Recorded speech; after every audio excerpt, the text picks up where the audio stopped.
The first thing to understand is that where there's a will, there's a way. If you want to become successful, you can be successful. The moment that you unlock the mental framework that, hey, my life can actually be something more than. I think what really struck me the most was your background. You came from Argentina to the US at 16 years old, which is actually incredibly young. So I'm fascinated. How did you make that move? Did you come with anyone? Did you know where you were going? You know, how were you making money? You were waiting tables and then you sort of put that money into crypto. Can you explain that journey of how you got to the US and built everything up? I think the first thing to understand is that where there's a will, there's a way.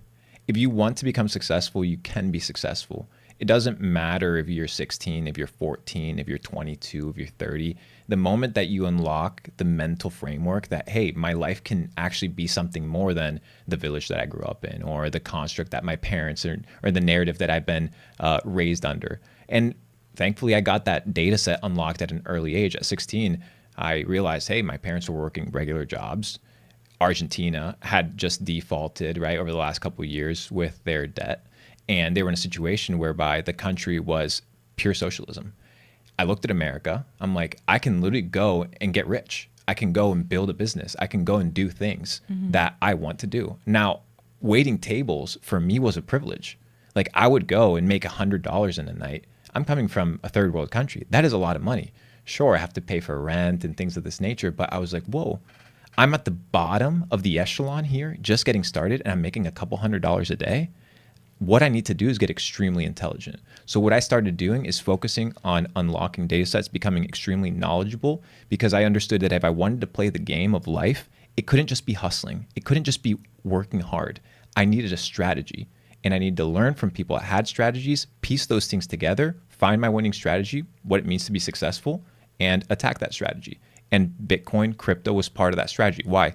Easy multiplier, low risk, high reward. I was part of the bull run in 2017. I lost money in the 2017 bull run, but I knew it was going to come back. I knew social media was going to play a massive part into it because I got into crypto because of social media. So I was like, what I need to do is position myself. I was able to make a good amount of Bitcoin. And when it was a couple $100, and I had a good stash of Bitcoin saved up. And I realized that all I needed to do was maintain that money stashed away because it's hard money, and then just have enough money inside the system to be able to operate. But I'm starting to move outside of the system as much as possible because I truly believe in decentralization. And it's not this decentralization out of the system. It's this understanding that the system is just one piece of the ingredient. And even though it's kind of a monopoly, I realized early on that I need to make money in order to be outside of that system. So Bitcoin was one of those solutions. It worked out well, and here we are today. But what confuses me about this story is I think we're pretty close in age. When I was 16, that's not what I was thinking. So how were you thinking outside of the system at such a young age? I think you can't judge how a seed grows in two different gardens. I think it was just a different situation for a different individual in a different time. I think it's not so much that I'm a special individual. It's just that I took advantage of the information and the knowledge that I had at the time. Look how many people knew about Bitcoin before I did.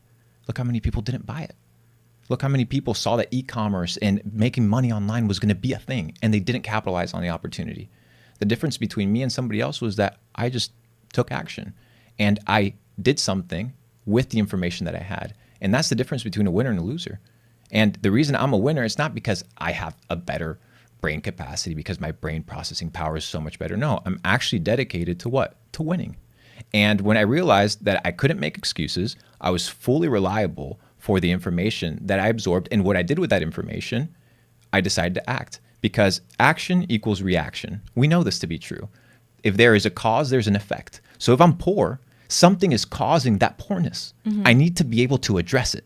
I was able to address it at an early age, and that was financial illiteracy, inadequacy to be in the marketplace and offer value. And that was what I needed to solve. Become financially literate and provide value. When you provide value, you make money. When you become financially literate, you know how to move your money and keep your money. So many people out here talk about how to make money. Bro, when you start playing the game, you're going to understand it's even harder to keep the money. Yeah. And that's a completely different game. But well, that's a conversation for a different time.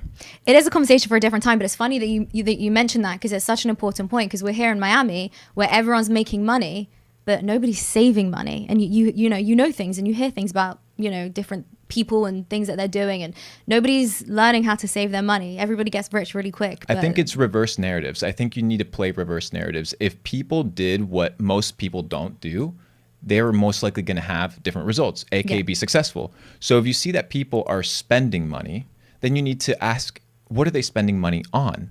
So the problem isn't spending. The problem is, what are you spending it on? And does it have a return? Not just does it have a return, does it have a return towards my predetermined goals? You have to allocate this fuel and this energy. That all money is energy that you input towards different things. That's why I have no emotional attachment towards my net worth. Why? Because it's just stored up energy that I'm going to deploy to empower people, to empower communities, to fulfill my dreams, to take care of my family. It's just energy fuel. It's just a tank. You don't look at a tank full of gas and somebody that has a little bit of gas and it's like, psh, like you're a peasant, you're a piece of shit because your tank's not full. No, how can I help you? And this way that you operate in a different dynamic. So instead of shitting on people, hey, you don't have money, you're poor, it's understanding, hey, money doesn't really mean anything. It's just one factor, one spectrum of this entire equation. It's a very interesting conversation. I think the premise of our talk with liberty is also going to be importance to the financial independence of an individual. But I genuinely believe it starts in the brain and it starts in the mind, because you have to become educated. And nobody's going to do it for you. And people that think that they go to the school system and find true education, you don't. You find indoctrination. And people have assumed this idea that the information they've received is education, and it's truly not. So your job is to go find truth. I often talk about the scientific method as the approach to finding truth. The scientific method is tested and proven, observation, testing, hypothesis, and you go through an entire cycle till you arrive to a conclusion.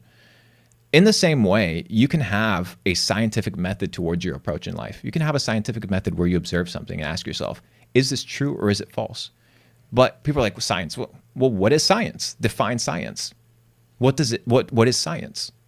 Science, if you break it down to its most basic common denominator, basic English, 15th century, it basically means to split, right? To split. And at its essence, it's splitting what? Truth from falsehood. Science is the process of finding truth. So when you have this, hey, do you believe in the science? You can't believe science. You know science, because science is the understanding of truth between falsehood and truth.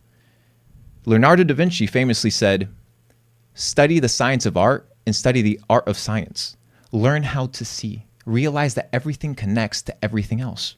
So if everything connects to everything else, how I operate in my business, how I have my mindset, how I move to a different country, how I take risks, how I become successful, how I lose money, how I go through bad partnerships, how I do good partnerships, how I treat my relationships, how I interact with my employees, all of that is a cumulative representation of who I am.